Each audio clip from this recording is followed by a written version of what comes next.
welcome to the F'd Up Podcast. I have Kyle here with Internet Computer. And can you share a little bit about what you do at Internet Computer? Start there. Yeah, I do data and analytics. So a big part of my job is basically just understanding what's going on in the ecosystem, what's going on with the protocol, measuring, how much activity are we getting, where's that activity going, that kind of stuff. And then I like to hang out with the marketing people. They're a lot of fun, and so just trying to do my best to get the word out about the Internet Computer. Cool. I came in from the community, so I was part of the ICP community first. Really dived deep into it, fell in love with it, and then. So kind of like me. Yeah. So this, you could be in this seat 6 months from now. You hear that? You guys hear that? We're gonna hold them to it. No, I'm just kidding. Yeah. So awesome, man. Thank you. So we're gonna talk a little bit about your questions. So we'll start here. Why is there no max supply? That's a good question. I've always wondered that. Yeah. Why is there no max supply? So like no top limit. Right. Essentially you can make more ICP if you guys decide to. Yeah. Is there a reason behind that? So the way to think actually more about the token is more from the utility. Like why do you have the token? It's not like most cryptos where you just put it out there and then people use it. There's the governance aspect, right? So you need to have the token to be part of the governance system. And then the most important thing is it's like the revenue for the network. So when developers put their apps on the Internet Computer, when those apps start getting used, they're having to burn ICP. Right. So if you got to a point where you created a max supply, at some point you have to either stop giving rewards to the people doing governance, or you have to stop giving rewards to the people who are hosting the machines. And once you stop giving them rewards, they'll stop participating, the network will fall apart. Interesting. So that's a good answer. Awesome. So really the key is to get the more and more activity, the more people use apps on the Internet Computer, the more ICP that gets burned. And we've got projections we put out there in terms of when we think that you'd actually get deflationary ICP, and then that obviously. And that's a good question. So deflationary ICP, which everybody loves that. Right? Yeah. When your projections, when do you think that will start happening? So I think when we did the projection, I'll provide you with a link of where all this is put out. But I want to say, so there's two ways to think about it. If you think about the network as operational revenue, right? So when is it operationally profitable? So like the cost of running the network, what we give the node providers, minus the amount of ICP burned. It should probably about 2026 is what we projected. So we're still about 2 years away. Still, But when you think about like a startup, that's a pretty quick ramp up. And that really is has to do with the traction that ICP is getting and that the apps are getting. In terms of like total deflationary, now you're taking into effect the governance rewards. That's probably more, this is off the top of my head, so I'd have to go back to the source, but I want to say it's more like 2028, 2029 is what we were projecting. So that's not very long at all. I mean, it took Ethereum how long to figure that out? Right. So I mean, we have a little bit of an advantage that we get to learn from what they did. Right. And so that can kind of work into the projections. Also, just with the tech stack that is the Internet Computer, people are building some apps that are getting a lot of usage. So as long as people keep building cool apps and the protocol keeps getting better, so you can build cooler and better apps, there should be just more and more. It just really shortens that time for deflation. That's awesome. Well, you heard it here first. Deflationary. It's going to happen. We've talked about it before, right? We've all talked about it. So let's go through another question here. What would you say the top 3 things that sets you apart from your competitors? And who are your main competitors? Or are there really competitors? Or are you trying to bring people over and not trying to compete? So you want to kind of go over that. So we're here at ETH Denver, and I'll tell you our competitors are not here, right? So we're not competing against the Salana booths right across from us. We're not competing against Salana. We're not competing against ETH. We're not competing against any chain. We're competing against pretty much big tech, right? So we're an alternative for hosting your application on AWS, Google Cloud, Alibaba Cloud. So your competitors are Amazon. I mean, basically. Anyone who's doing cloud service, anyone who's doing compute and storage in the cloud. Who's leading the charge in that? It is Amazon, right? Amazon has like 40% of the market share, I think. Yeah, and there's two other companies that make up another 40% combined, right? Yeah, so Google is big, Microsoft has Azure, which is big, and then Alibaba is the one I never see any stats on, but I gotta imagine they're huge. Yeah, Alibaba Cloud. I can imagine. So, Yeah. so there's really no. So let's just reiterate that there's really no competitor like a Salana, an Ethereum, a Cardano, right? You want to work with these guys. I think, I mean, what you're going to hear from this conversation is like, we are not aiming to compete with anyone in Web3. We're aiming to amplify them. Got it. That's awesome. All right, awesome. So limitations, question from one of you guys. I don't remember who it was from. It was from Pablo Solar. Limitations.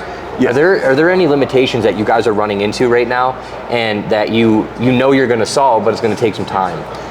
Oh, so that's like for the protocol. Well, let me answer that question a little bit different first.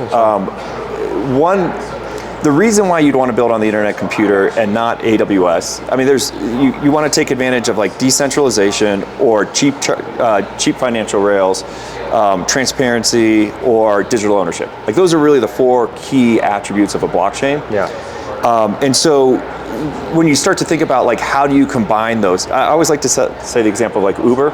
So like before Uber came around, the internet had been around for decades, and the ability to like know your location had been around for a while. Right. The ability to do instant chat had been around for a while. The ability to do credit cards online had been around. Right. But it took an entrepreneur to think about the fact that you can combine those things to disrupt the taxi industry, right? So they created Uber, they created a whole new economy called the gig economy because they combined those features. So then the limitations that I see with it, and this is true for all of Web3, but particularly for the internet computer, is that we're in this new innovative state, and really the limitation is just the imagination of people. So too many, for people to be able to think beyond what's going on in Web 2, think beyond what like their normal product offerings and industries, and actually start thinking through like, hey, what does decentralization allow in a product that was never allowed, like never possible before, and that kind of stuff. So high level,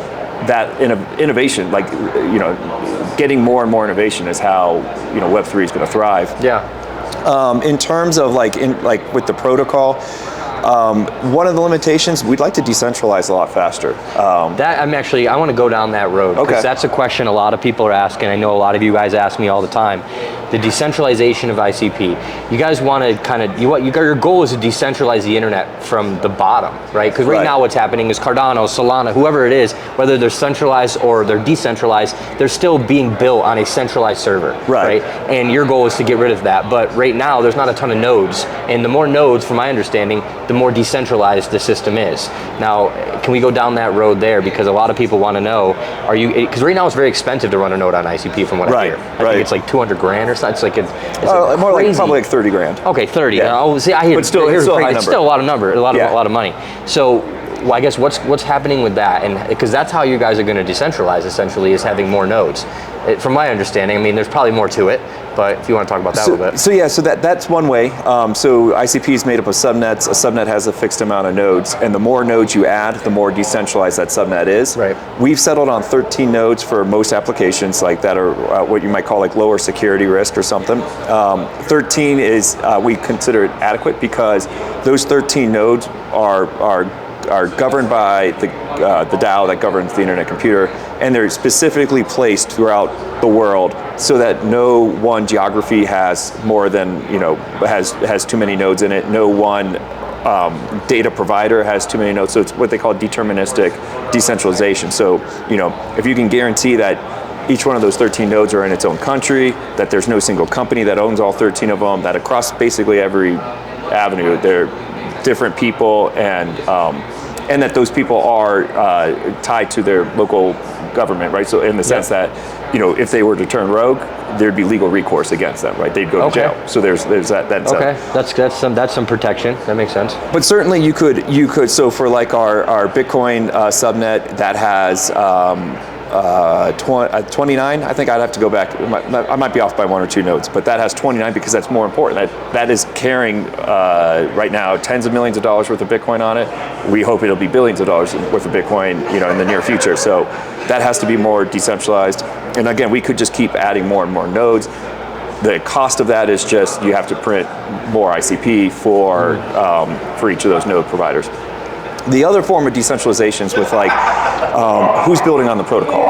Now that's an area where it's primarily just Definity. Like, it's just Definity building out the protocol, probably 99% of it. And we'd like to see other organizations start to come in and contribute code into the protocol and help basically decentralize it away from Definity. And then, is there a time frame on that? You guys are thinking? I mean, it's kind of one of those interesting things where Definity can't. It's hard for an organization to force other organizations to take power. What we can do is we can incentivize people, so we can offer grants and bounties for them to start building. But it really is going to take like the ecosystem and partners to come in and just say, look, I'm going to create a foundation because I want to contribute this to the Internet Computer Protocol, and I'm going to take it in this direction. And I think so like, it almost has to be an organic thing. It can't be forced by Definity. That's good to hear. So I mean, because if you were trying to force it, then you could be placing people and you'd have control. Yeah. Okay. It truly doesn't help to have a second party if that second party was handpicked by Definity, right? Fair enough. Yeah. Okay. That's a good question, because you hear a lot about that. You have your lovers of ICP, you have your haters. Yeah. Right? And this is a big thing they talk about is, Definity's purposely picking and doing things a certain way, right? And I'm glad that we had this conversation, because that kind of clears the air there. So yeah. I mean, I think it would be healthy for another player or two to come in with a completely different vision, or not a completely different vision, but a different enough that like it create a lot more, competition or a lot more discussion within the DAO. Competition's good. Yeah, that's always good. Cool. Well, thank you for that. What are you most excited about this year, and then into next year? Oh my gosh. Is there something that you're like, this is coming and we're excited? Is there anything you can tell us that no one knows yet? I'm just asking. All right, let's answer. So multi-chain is what I'm most excited about right now. Yeah. So 2022, we integrated with Bitcoin. Yep. Direct native integration, right? So it's completely unique, much more secure than a lot of the ways that Bitcoin's been integrated with before. That was in 2022. Now, most people didn't. When we launched that integration, the market, for the most part, was like, nobody's building on Bitcoin. Like, that's not a thing. True. And then right now, I feel like the last 6 months, we've seen a lot of building. Yeah. And so the timing, like, Definity could not have planned it or timed it better. It's just dumb luck, right? In the sense that Bitcoin integration went live, Ordinals went live like 3 months later, and Ordinals really kicked off this whole idea of like building on Bitcoin. So now we have direct integration with Bitcoin. Just like 2 weeks ago, we released the beta version of our Ethereum integration, right? And that's an EVM RPC integration. It's a little bit different than the direct integration, but still, what it does is it unlocks the entire Ethereum ecosystem. So L2s, EVMs, Ethereum mainnet. Okay, so now we have that integration going. Throughout this year, we're just going to continue to roll out integrations. And so, I mean, our goal is basically, again, going back to that idea of we're not here to replace chains, we're here to amplify chains. Right. So, Salana, we're going to have Schnorr signatures, which is going to unlock some of the other chains. So you're integrating with Salana. Is that essentially what's happening? Yeah. That's huge. You guys, I'm not a big Salana fan. I think it's very centralized. Okay. But my following, they know I'm not a big Salana fan. I talk about how price-wise it's going to pump. It's got the VCs, but that's a good thing for you guys, because if Solana's the chosen one, which you don't. Okay, so there's not enough room, and Mark Cuban says this. There's not enough room for 20 different chains. Yes. Right. There's yes. only, just like you have the Google, the Microsoft, the Amazons of the world. There's going to be winners that are picked in the next 10 years. Yes. Right. Are they going to be picked by VCs and by governments? Or are they going to be picked by us? We'll figure that out as time goes on. But Solana is one of them that a lot of people think that may be one of the chosen ones. And it's good to hear that you guys are working with them and integrating with them. So, I mean, yeah, it's not like for the Internet Computer, like we're not interested in picking winners or losers, right? That's the free market's job, right? I like that. Solana can win by getting more customers on their site, getting more developers building awesome apps. Any of the chains that, as you look around, any of these guys can win by building great tech and then executing on a marketing strategy, right? Right. Our job's not to pick and choose. It's just like, hey, you know what? If you built on ICP, you can tap into Solana's community. You can do Solana NFTs. You can now have buy Solana NFTs with Bitcoin using the Internet Computer, right? As like that middleman between those two chains. So the goal is to be able to essentially, correct me if I'm wrong, you guys have everybody integrate with you, and then if you want to build or buy or whatever, you can pick and choose from wherever you want to go. Yeah. Basically, yeah. Just make it so the developer can. What I want and what freedom. Definity wants is for the developer to build the product that they want to build, right? Too many times they have to they have an idea for a product and they're like, this is a great idea, and they have to make trade-offs, right? Because the tech won't support it, or maybe they like the chain that they want to build on, but that chain doesn't have a big community, so they're not sure if it's going to be, popular or not. Forget all that. Let the developer build the tech that they want to build or the product that they want to build it on ICP, give you all these optionalities for what you want to do with it, and then just let the free market decide from there. I like that. I like free markets. You guys know, I like free markets. I'm a big fan of free markets. Real world utility. So real world utility of the internet computer. So that's like asking, is there real world utility of like AWS, right? Again, the goal, this is probably a good clarification. If an app doesn't need those key aspects of blockchain, decentralization, transparency or privacy, depending on how you want to look at it, digital ownership, or cheap financial rails and fast financial rails. If your app doesn't need those things, then you just build it on Google or build it on Amazon. That's fine. That's how the world works now. Yeah. But the real world asset is building, you can't build those 4 things into your Google app or your Amazon app. And so that kind of gets to the key of builders building apps that use those things. We could probably talk about, if you want, real world utility in terms of you've got OpenChat with its instant, basically replacing Telegram, but completely, can't be bought out by Facebook like WhatsApp got bought out, because OpenChat's owned by a DAO and fully controlled by a DAO. You can send crypto really cheaply. You can send Bitcoin through OpenChat. You can send now you can send Ethereum through CKETH. So you could send payments overseas through your chat messages with your loved ones on OpenChat. I heard about that. Yeah, OpenChat's very popular. Yeah. And from what I understand, I don't know, this is all grapevine stuff, but they kind of want to turn into more than just what you're saying. They kind of want to be like a social media platform, all in one, come here and do everything. Yeah, they're about to release video chat. Video chat on the blockchain. Okay.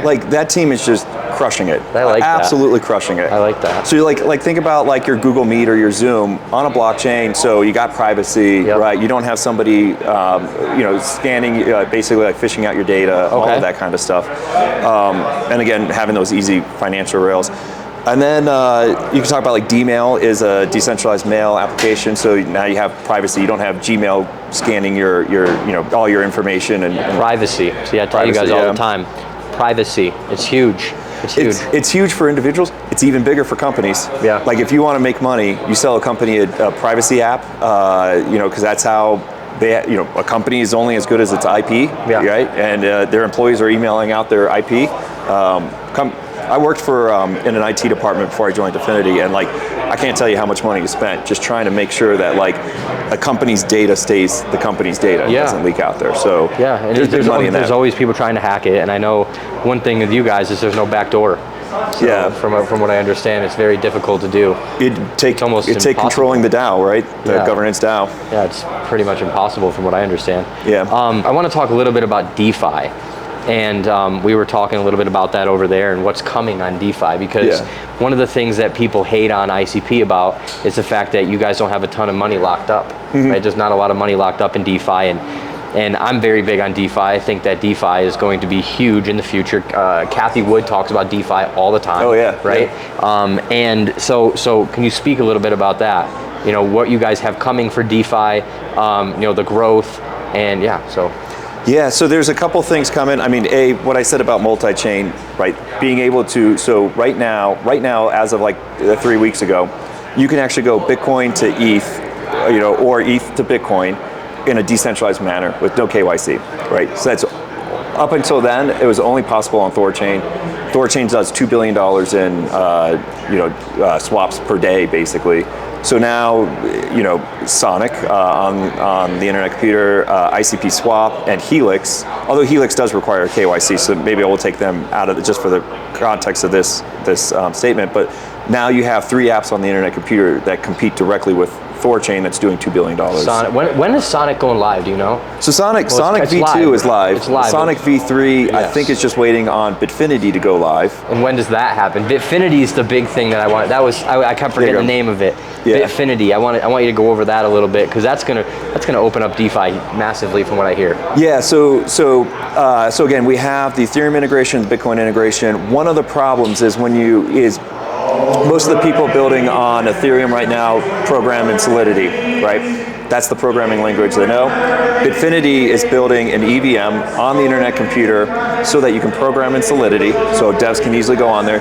But what makes it unique versus all other EVMs is that it's going to have that direct Bitcoin integration. So for the first time, you're going to have an EVM that has direct Bitcoin integration, and so that Ethereum devs being able to tap into Bitcoin liquidity. Yeah, Bitcoin liquidity and Bitcoin user groups or communities. That's going to be huge, especially with the ETF of Bitcoin now. Everybody coming into Bitcoin. Yeah. This is a perfect time for that to happen. It's hard to overestimate how much our industry is now focused on Bitcoin and how much ahead of the game the internet computer is on that front. Come 2030.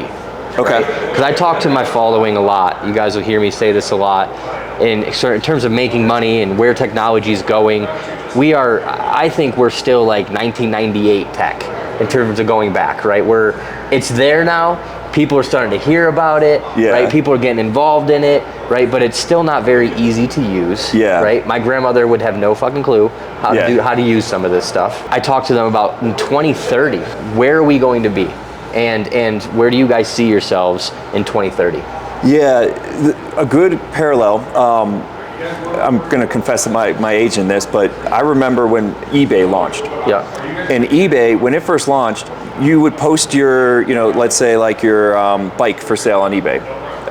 Somebody would buy it, they'd win the auction, and they would mail you a check in the physical, like in the mail. Yeah. And then the seller would get it, they would deposit it, and then they would ship you your bike.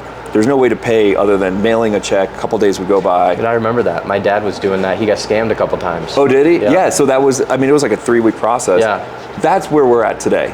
Like that's the comparison of like. That's how early we are. Yeah. The idea of like you're trying to use some Ethereum and then you want to buy an ordinal, and so now you got to go to a different website and swap to some Bitcoin and pay all these gas fees and then come back and then do all your activity. Like that process is going to be done with.